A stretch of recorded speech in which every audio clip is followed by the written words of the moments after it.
नमस्कार, प्रणाम। पतंजलि भ्रामक विज्ञापन केस में सुप्रीम कोर्ट ने बाबा रामदेव और सरकार को जमकर फटकार लगाई है। सुप्रीम कोर्ट ने बाबा रामदेव की माफ़ी को स्वीकार करने से मना कर दिया है। इसके अलावा कोर्ट सरकार के जवाब से भी संतुष्ट नहीं थी। अदालत ने मामले से जुड़े अधिकारियों को भी फटकार लगाई है। सुप्रीम कोर्ट ने चेतावनी देते हुए कहा कि आप अगले एक्शन के लिए तैयार रहें। आपने जानबूझकर कोर्ट की अवमानना किया है और मामले को हल्के में लिया है। कोर्ट की अवमानना मामले में बाबा रामदेव की ओर से जो हल्फनामा पेश किए गए हैं वो एक पतंजलि की ओर से था और दूसरा बाबा रामदेव की ओर से व्यक्तिगत था। सुप्रीम कोर्ट ने माफीनामा को स्वीकार करने से मना कर दिया है। जस्टिस कोहली ने कहा है कि हम इसे स्वीकार करने से इनकार करते हैं, हम इसे अदालत की अवमानना मानते हैं। अब आप अगले एक्शन के लिए तैयार रहें। पतंजलि आयुर्वेद के मामले में उत्तराखंड सरकार पर भी सुप्रीम कोर्ट ने सख्त टिप्पणी की है। अदालत ने कहा है कि उत्तराखंड की सरकार ने इस मामले में कोई कार्रवाई नहीं की। पीठ ने यह भी कहा कि उत्तराखंड सरकार इसे ऐसे नहीं जाने दे सकती है। सभी शिकायतों को सरकार को भेज दिया गया। लाइसेंसिंग इंस्पेक्टर चुप रहा, अधिकारी की कोई रिपोर्ट नहीं आई। इससे संबंधित अधिकारी को भी अभिनिलंबित किया जाना चाहिए। सुप्रीम कोर्ट ने कहा कि वे कहते हैं कि विज्ञापन का उद्देश्य लोगों को आयुर्वेदिक दवाओं से जोड़े रखना था, जैसे कि वे आयुर्वेदिक दवाओं के साथ आने वाले दुनिया के पहले लोग हैं। पीठ ने कहा कि ऐसे लोगों के लिए सुप्रीम कोर्ट मजाक बनकर रह गया है। वहीं अदालत ने उत्तराखंड सरकार से उन अनगिनत निर्दोष लोगों के बारे में सवाल किया जिन्होंने यह सोचकर दवा ली कि उनकी बीमारी दूर हो जाएगी।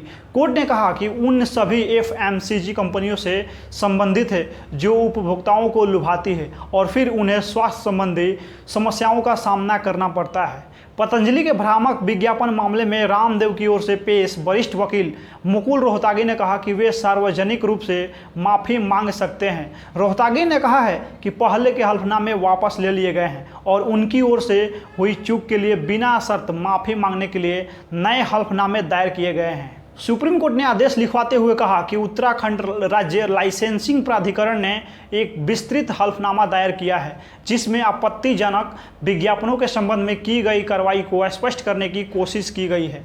सुप्रीम कोर्ट ने कहा कि हम हैरान हैं कि फाइल आगे बढ़ाने के अलावा कुछ नहीं किया गया है। कोर्ट का कहना है कि 4-5 साल में स्टेट लाइसेंसिंग अथॉरिटी गहरी नींद में सोई रही। सुप्रीम कोर्ट ने आदेश दिया कि 2018 से अब तक जिला आयुर्वेदिक और यूनानी अधिकारियों के रूप में पदों पर रहने वाले सभी अधिकारी उनके द्वारा उठाए गए कार्यों पे जवाब दाखिल करें। इससे पहले भी सुप्रीम कोर्ट ने योग गुरु रामदेव और पतंजलि आयुर्वेद एमडी आचार्य बालकृष्ण को फटकार लगा चुकी है। अदालत ने दोनों को उचित हल्फनामा दाखिल नहीं करने और नियमों को अनदेखी करने के लिए फटकार लगाई थी और कहा था कि आपको इस मामले में हल्फनामा दायर करना चाहिए था। सुप्रीम कोर्ट ने पतंजलि और आचार्य बालकृष्ण को अदालत के नोटिस का जवाब नहीं देने पर कहा था कि यह पूर्ण अवहेलना है। सिर्फ सुप्रीम कोर्ट ही नहीं, देश भर की अदालतें से पारित हर आदेश का सम्मान होना चाहिए। आपको इस मामले में हल्फनामा दायर करना चाहिए था।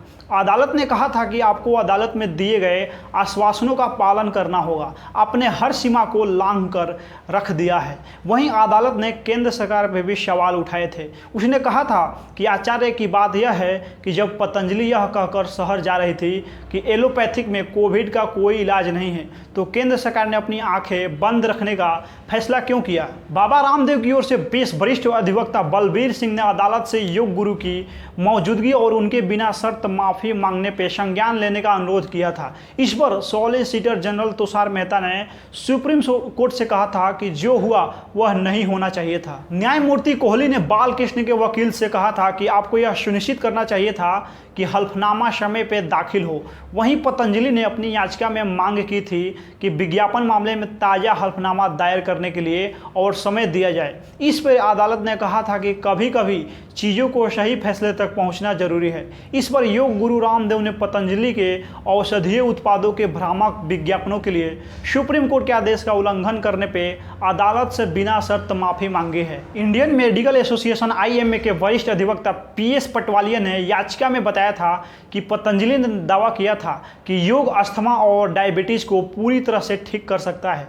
पिछले साल नवंबर में सुप्रीम कोर्ट ने भ्रामक विज्ञापनों को लेकर केंद्र से परामर्श और गाइडलाइन जारी करने का आदेश दिया था। पीठ ने पतंजलि आयुर्वेद और उनके अधिकारियों को मीडिया में प्रिंट और इलेक्ट्रॉनिक दोनों तरह की अन्य दवा प्रणालियों के बारे में कुछ गलत कहने के लिए आगाह किया था। कंपनी ने पहले अदालत के समक्ष अपने हल्फनामे में ऐसा नहीं करने की बात कही थी। पिछले साल 21 नवंबर को कंपनी का प्रतिनिधित्व करने वाले वकील ने शीर्ष अदालत को आश्वासन दिया था कि आगे से कानून का कोई उल्लंघन नहीं होगा।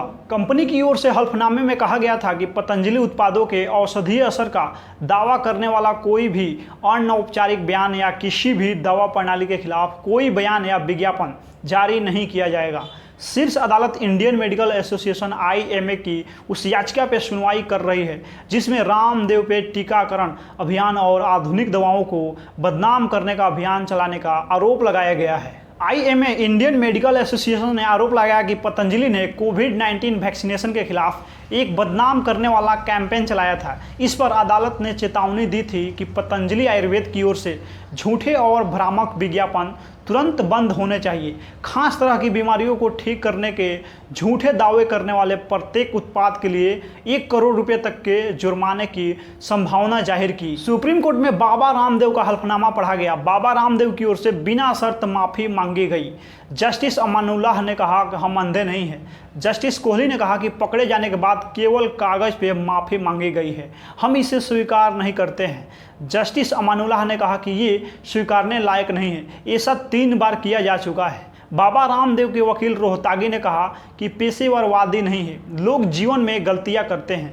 बेंच ने कहा हमारे आदेश के बाद भी गलती, इस मामले में हम इतना उदार नहीं होना चाहते हैं। सुप्रीम कोर्ट में जस्टिस कोहली ने कहा है कि अवमानना के केस में जब आप यह कहकर छूट मांगते हैं कि आपके पास विदेश यात्रा का टिकट है, आपने देश से बाहर जाने के अपने एक कार्यक्रम की जानकारी दी है, इसे देखकर लगता है कि आप सारी प्रक्रिया को हल्के में ले रहे हैं।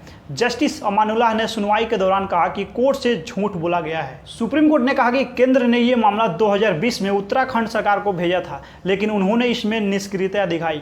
अब कार्रवाई उन अधिकारियों पे भी होना चाहिए। अदालत ने अधिकारियों से पूछा, आपने अब तक इनके खिलाफ मुकदमा दर्ज क्यों नहीं करवाया?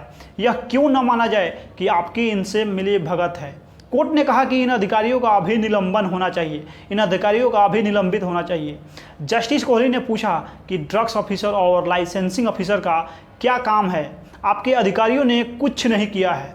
जस्टिस अमानुल्लाह ने कहा कि हमें अधिकारियों के लिए बोनाफाइड शब्द के इस्तेमाल पे कड़ी आपत्ति है, हम हल्के में नहीं लेंगे, हम इसकी धज्जियाँ उड़ा देंगे। बाकी इस वीडियो में आप लोग अपना प्रतिक्रिया दे दीजिए। मिलते हैं अगला वीडियो में। बहुत बहुत धन्यवाद।